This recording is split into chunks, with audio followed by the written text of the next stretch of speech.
Good evening. Well, it's just you and me so far, Benny. But while we're waiting, I was just checking out this new service that I got, and I'm going to share it everywhere. It's not a cheap service, but it is amazing. All they did was go to the landing page here for Collectively Rewilding and review it, and they are already building all of this into what I need it to be. And I am just so impressed. So I have it here where we could walk through it together if we don't end up having anyone else join us, since you're not able to use your microphone. I know, isn't it amazing? Just so powerful. Okay, so let me click this and see if I can do, no, that's not what I want to do. Okay, so then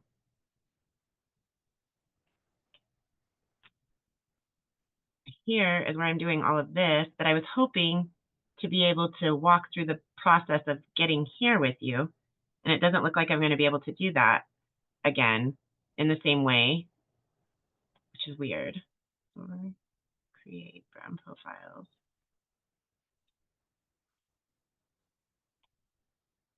And so this is where I think I'm working. Interesting.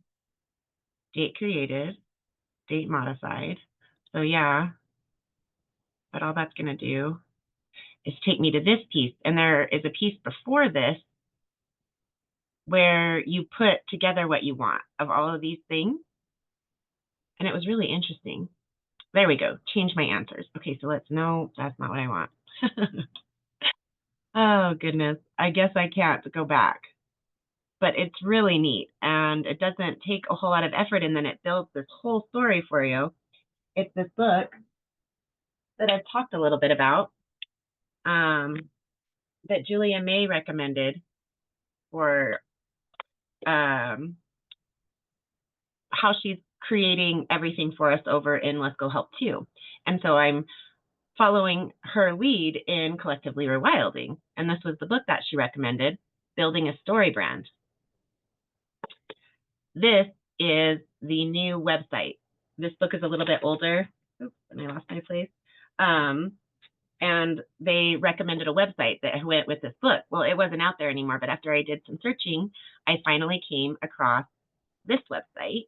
And this is the official website that goes with the book now. And it's an AI-driven campaign where you input all of your information. So when it was talking about changing my answers, which we didn't want to do, but you answer these basic questions, right? And then it starts building that whole piece that's over here. And it's just, wow, I'm really impressed.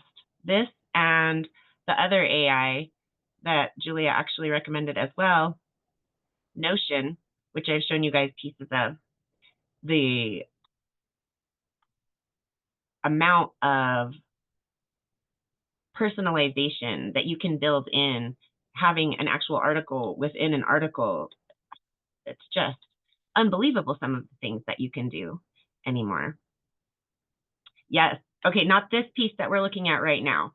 This is what I did and put together inside a Notion. They did create, though, pieces for me. I'm no scientist. I've taken some science classes and everything, but you have to go so far with math that I never pursued science very far. So I don't have the training to set up a scientific double-blind study. And I asked Notion's AI to put something together, and they did a heck of a job. It's something that I can absolutely utilize. Now, with the sphagnum moss, oh no, this was for CR's mix. Okay, so everything that's happened here, I haven't been able to follow it like this. I put my rose bush into Mel's mix, but I don't have a corresponding piece for the CR's mix. So I haven't actually started this trial piece, but this is what the AI built when I'm ready to go over that. And of course, I've already changed some of the components. I'm replacing sphagnum moss with coconut coir, possibly. There's a couple of different things that I'm going to look into, but I've determined that by my definition, sphagnum moss is not a sustainable, renewable resource. It takes a very long time to grow. Of course, it hasn't had optimal conditions here, but there's been almost no growth in the moss starts that I'm working on. And they have had enough time when they were in better conditions that they should be showing some growth. And while I can see just the tiniest bit, it is nothing like a typical plant. It is a very slow growing plant. So I do want to find a better component for CR's mix. But that's a part of experimenting with it, right? Finding those alternatives. I don't need it to be perfect. I need to find out what really works. So, and now it looks like Miss Vanessa has joined us. So if you have questions, you guys, Benny, you can, of course, put them in the chat. Vanessa, go ahead and just unmute yourself. Any questions that you want about gardening, the natural world, anything you're dealing with on your property or anything like that? We kind of created this for Tammy, and she hasn't quite shown up yet. Maybe she's here with us now. Oh my gosh, she made it. Okay, question lady, we're ready. Okay, I just got out of the shower, so I made it. Well, keep your camera off and you'll be all right. Oh, I made sure of that. You don't want to see my face. So, what kind of questions do you have? You had all kinds of questions the other day, and we didn't really have time to delve into them. So, any questions off the top of your head? Would you like me to go over square foot gardening a little bit again so that you could ask questions about it? I don't have any questions at the moment, but as you talk, something might pass my brain. You know what I'm saying? Just do your thing, and if I have questions, I'll probably say something if it is pertaining. Mostly right now, I'm just focusing in my obviously in my front yard. You saw the Okay, hill. I didn't know. I thought you were actually in your backyard that you were focusing. Well, I'm focusing everywhere, girl. My whole yard needs a makeover. So, my backyard, for the planting, and then also I want to plant in the front yard, on the hills and stuff like So that. the hills are in your front yard. They're all around me. Okay. Yeah, so it's my house, and then I live on a hill, so I have a gigantic. I don't know if you've seen it, but it's pretty big.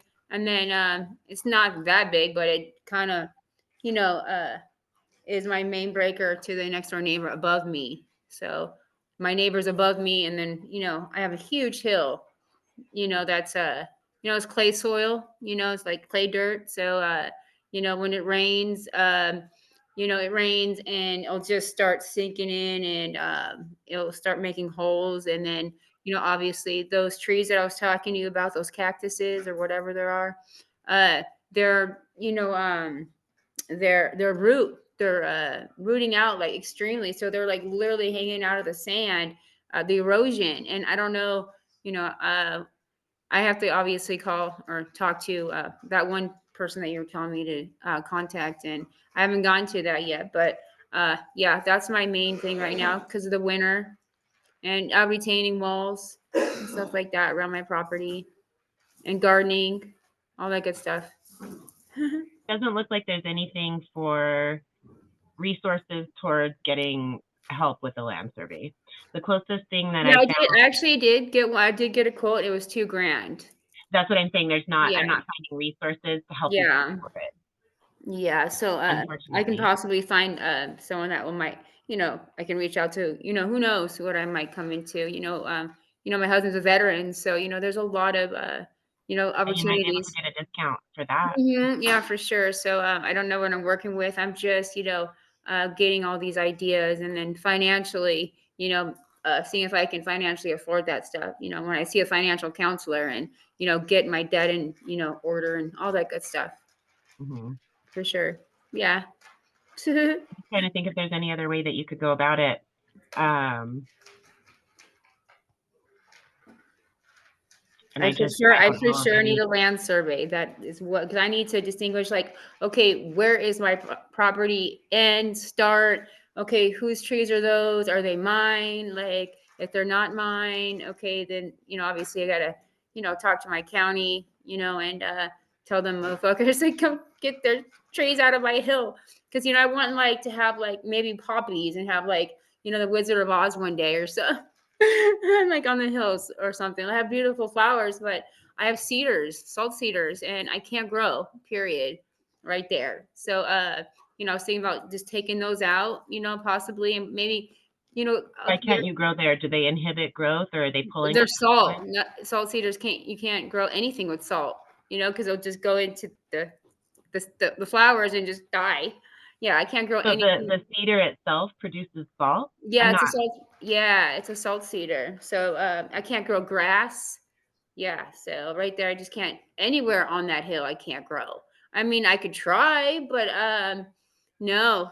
My husband says I can't grow anything right there. So I have these gigantic salt cedars that is affecting. You know, obviously I have a plumbing connected to my what do you call it?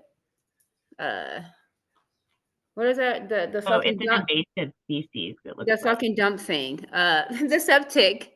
Yeah, so You're it's cursing, my lady. I know. I'm trying to get it out of my head. I'm like, oh, what is the freaking name? The septic. So it busted a couple years ago, and I don't want that to keep happening because it was an expensive job, even though I didn't have to pay It for it. Salt cedars are invasive. You might be able to get help to remove them because they're invasive. That's a Okay. different way that you could approach the situation. So Okay. let's go back to our search here. I don't even know what type of salt cedars. Is there different types of salt cedars, or all salt I didn't cedars? really go into that there, but Mm, it didn't have plants that grow around it. It didn't even touch on that, which was the question. It just started talking about plants yeah. that it displaces because it's not native. And Hmm. so Yeah, they just grow like removal. animals. They're just like they're affecting my you know, my electricity wires, you know. So I have to have Edison come Okay, out so here. here you have stuff. In California, resources for invasive species removal include the California Invasive Plant Council, California Department of Fish and Wildlife, and the California Native Plant Society, who we had for a while. And I think I took, that was one of the ones that I took out. They don't produce very much content. So I went ahead and removed that, but we were featuring them there for a while. So they have resources, it looks like, that you to help utilize. Yeah, I didn't even know they were invasive. See, I haven't really gotten that far yet. I just know that they're really good windbreakers because I say it's extremely windy half the time. And, you know, when you come outside my house, you know, you don't feel the wind, but like when you're, you know, out there, you know, past the driveway, oh my goodness, it's pretty strong wind up here. So they're good windbreakers, but still, I don't really think Right? they're attractive, you know?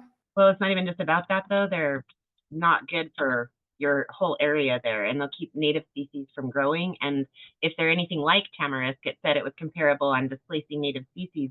Tamarisk suck up thousands of water a day. Yeah. They're, yeah, so if salt cedars are like that, very bad. And it didn't talk about that, but oh, credit did this to me. Okay, let me do this and go and get it piece by piece for you. Okay, so here.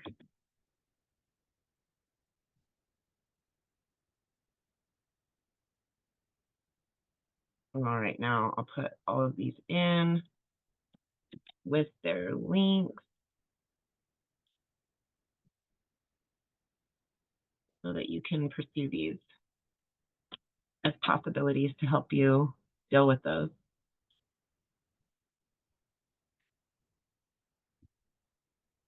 Is that specifically for San Bernardino County, or is Yeah, this this is for California. this is And then California? that's where you'll reach Okay. out to them and find out if there are local resources for that Okay, for sure. Thank you. process, right? Of course. Yeah, I got to start somewhere. That's on Right. my to-do list. Oh, that's right. That's how I was doing it. Okay.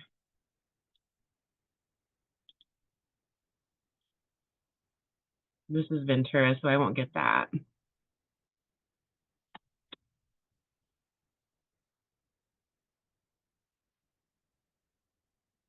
Or I can even call like the local nurseries around here. You know what I'm saying? To see if they possibly know organizations or so. You know, you just don't know kind of thing.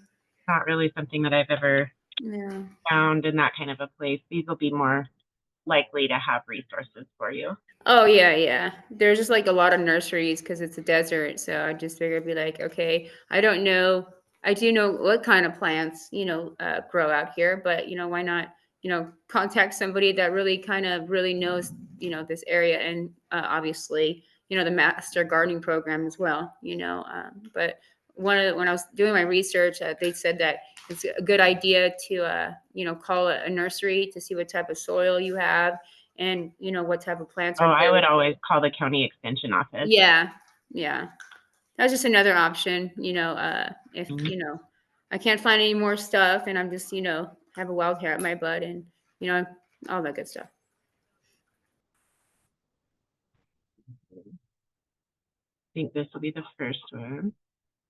Yes, okay.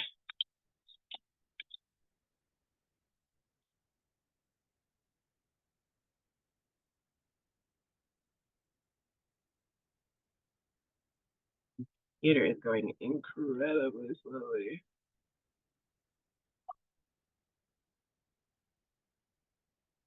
Okay, this is the link for that.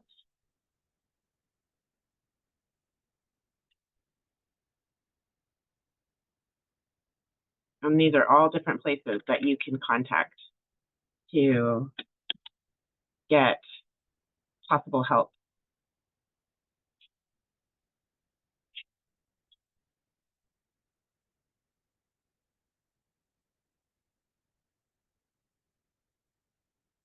Okay, let's try that again. Oh,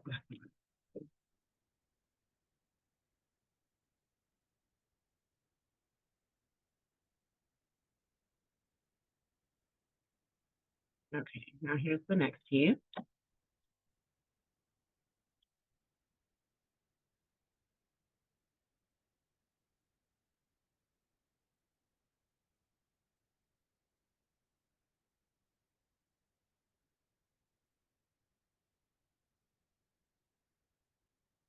So this one may not, but they may at least have information about how you can deal with it.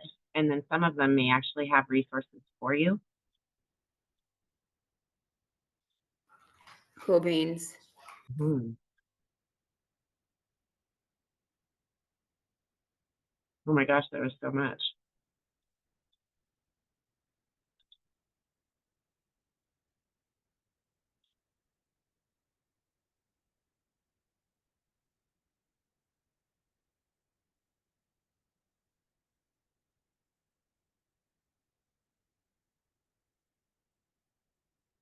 So this is the YouTube channel, the California Native Plant Society. They offer help. So that's kind of cool.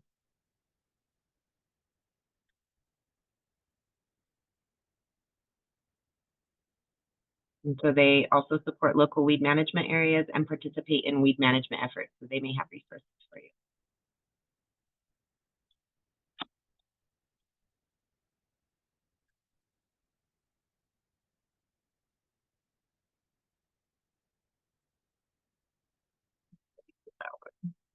Yeah, they doubled that, so we'll get to that one.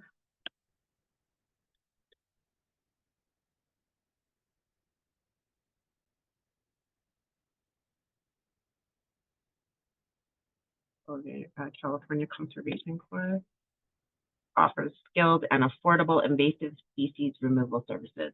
So this is a really good possibility too.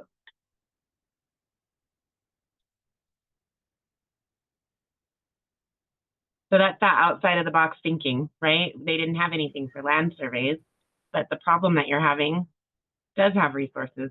And as an invasive species, they'll want to get rid of it wherever it is. If especially it's not your property and it's the city or state's property or something like that, right? Yeah, I think, well, the salt cedars are on my property. Yeah, they're on my property.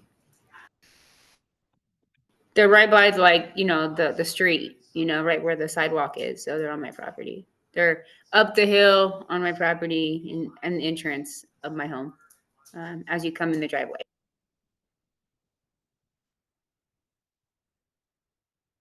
All right, we just about got it all. One more resource. And this is a national resource. So they're going to have not only resources though, but they have funding opportunities, which I thought was interesting. So we specifically state funding options. They want to get those things out of there if they're invasive species, right?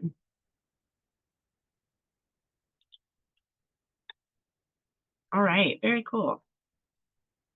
Definitely got you some resources to try to get rid of that problem. Oh, thank you so much. I'm on that one. And so, did that bring to mind any questions? Anybody else? Let's take a peek at the chat.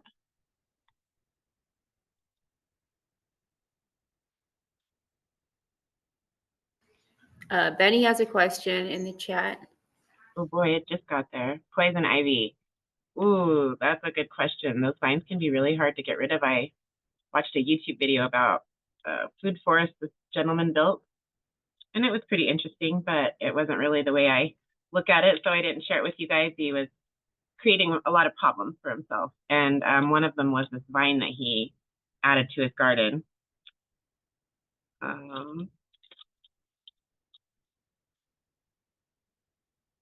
What kind of ivy did you say it was, Penny? Poison ivy. Okay.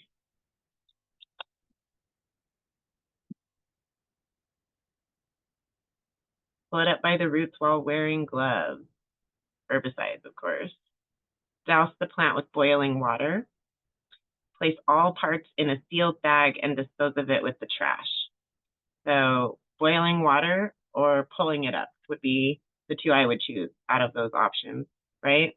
Another one being a more natural plant deterrent. It's not exactly an herbicide. I mean, it's a planticide, not just herbs. The Dawn vinegar water in equal parts mixture. And if you don't want anything growing there, like perhaps it's a gravel driveway and you know you're never going to want to grow plants there, you can add an equal part of salt. And maybe you've heard of salting the earth, like you're burning bridges and salting the earth behind you. That means you're going to leave that soil barren for generations if you put much salt on it. So you have to know you're not going to use it, but that'll keep the recurring weeds in areas like gravel walkways, gravel driveways, things that have been that way already for a decade and you don't intend to change at all. You can add salt into it. Otherwise, just use Dawn, water, and vinegar, and definitely don't let it touch any plants you want to keep. The vinegar will kill it, all right? Dawn you can actually use to remove some of the, I believe that was a recommendation for the powdery mildew.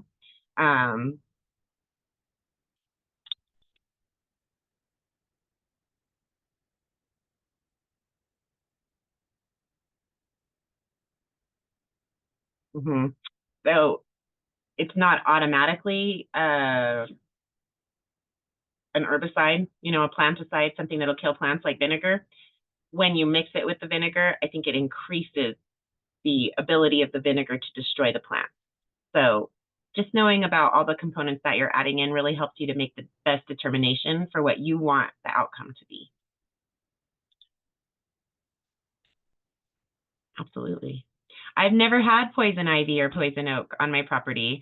I don't know if I've ever been in poison ivy. I am one of the lucky people that's not allergic to poison oak, and I think that that would carry over. I don't think I'm allergic to poison ivy, but yuck, if you have an allergy to that and you have it on your property, oh, that's horrible for sure. Definitely some good ways to get rid of it. So pulling it up, pouring boiling water on it, or spraying it with the different mixtures, depending on whether you want plants there at all, or you just want to get rid of that plant in that area.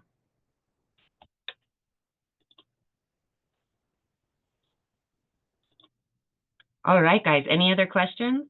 This is a quick one, right? I didn't think anybody would have a ton of questions, and I think it'll work out better next week. I hopefully will be feeling better. I had to take some cold medicine already today. Unfortunately, the fluctuation of temperatures has just been so extreme, from 70 down to snow in a 24-hour period, and that just, whew, that does the number on most people, right? So been a bit rough, but hopefully next week we'll go better and we'll have our regular exploring organic soil regeneration on Monday. And then if you guys think of questions there that we don't have time for, just write them down and then it'll carry over to today's class, which would actually have been on Thursday. I may change this class. I had originally wanted it to be something that was easier for Bart, my next door neighbor, to attend. And sometimes he's off on Thursdays. So I may change the date here. I'm not sure exactly. I may change the date on the other one. That's the one where he'd really like to participate with us. And of course, that's the more overall engaging class there, not just an open-ended question session for something that you guys are needing in the moment.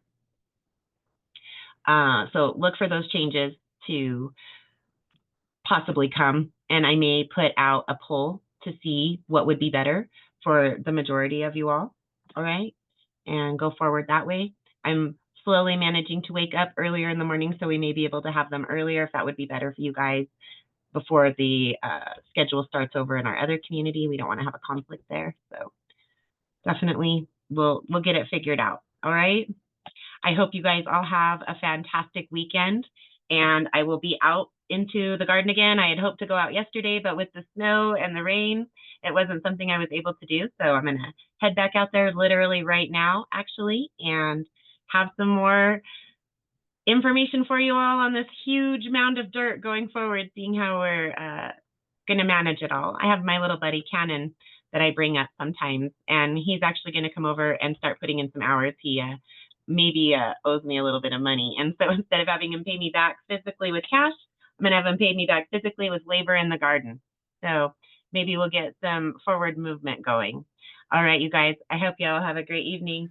Good night, Sabrina. Good night, everybody. Thanks. Bye.